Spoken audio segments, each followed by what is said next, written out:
এটা হচ্ছে খুদকিশিরি, যেটা হচ্ছে একটা ঔষধি গাছ। আর প্রত্যেকটা ঔষধি গাছই হচ্ছে মানুষের জন্য উপকারী, আর এটাও তার ব্যতিক্রম না, এটাও মানুষের জন্য অনেক উপকারী। এটা পেটের জন্য উপকারী, এটা চুলের জন্য অনেক উপকারী। এই পাতার জুস তৈরি করলে ঠিক এমন দেখা যাবে, ঘন কালো।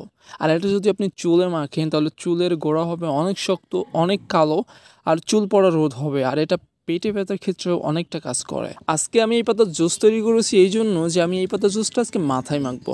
মাথাটাও ঠান্ডা থাকবে, আর চুলটাও শক্ত হবে, কালো হবে, চুল পড়াও রোধ হবে। আর এটা দিতে আমাকে সাহায্য করতেছে আমার একমাত্র দাদি।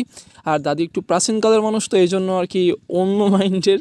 আর আমার মাথা সহ মুখ সহ সব কিছু একেবারে লেপে দিতেছে, মাথার উপর ডাইলা দিতেছে, আমার মুখ বেয়ে চোখ বেয়ে সব শরীরে চলে যাইতেছে, আপনারা দেখতে পারতেছেন। যেহেতু এই রসটা অনেক উপকারী, সেহেতু এটা মুখে লাগলো নাকি মাথায় লাগলো একই তো কথা, তাই না? এটা তো একটু ওষুধই, এই জন্য কোনো বিষয় না। আর দাদিও অনেক ইউজফুল, কারণ এই দাদি আমাকে বিভিন্ন ঔষধি সমূহ ম্যানেজ করে এগুলো জুস করে আমাকে লাগিয়ে দেয়, মাখিয়ে দেয়। আপনারা জানেন অবশ্যই আমার মাথার চুল পড়ে যাচ্ছে, চুল অনেক পড়ে গেছে। এই জন্য আর কি চুল শুরু করছিলাম আমি। আর চুল শুরু করার পর আমি খুদকে সেরে দিই, যেটা হচ্ছে একটা গাছের ওষুধ বলা যেতে পারে, যেটা চুল শক্ত করে, চুল পড়া কমায়, অনেক এসে কম করে এটা। সো এটা আমি এর আগেও দিয়েছি, আজকেও দিলাম। এই যে এটার রং কালো হয় অনেক, আমার মুখেও লেগে আছে, এটা কোনো প্রবলেম না, এটা ধুলে চলে যাবে। আর এটা চুল শক্ত করে, চুল পড়া কমায়, এটা কিন্তু খুবই একটা ইউজফুল জিনিস, যেটা আমি ভিডিও শুরুতে দেখিয়েছি এবং এখনও দেখিয়ে দিচ্ছি। যে এই গাছটা, এই পাতাটা যেখানেই পাবেন, এটা হচ্ছে খুদকিশিরি। এটা নিয়ে চুলে দিলে, এটা খাইলে পেট ব্যথা কমে, এটা অনেক উপকারে আসে। আর আমিও দিলাম এটা, আমি আধা ঘন্টা 1 ঘন্টার মতো রেখে দিব, তারপর শ্যাম্পু করে ফেলবো, সাবান করে ফেলবো, মানে চুলটা সেট হয়ে যাবে।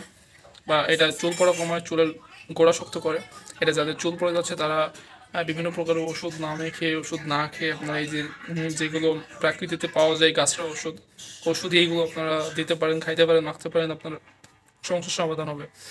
তো আমিও দিয়েছি খুদকিশিরি, আমার দাদি দিছে তো সারা গায়ে ভরাই দিছে।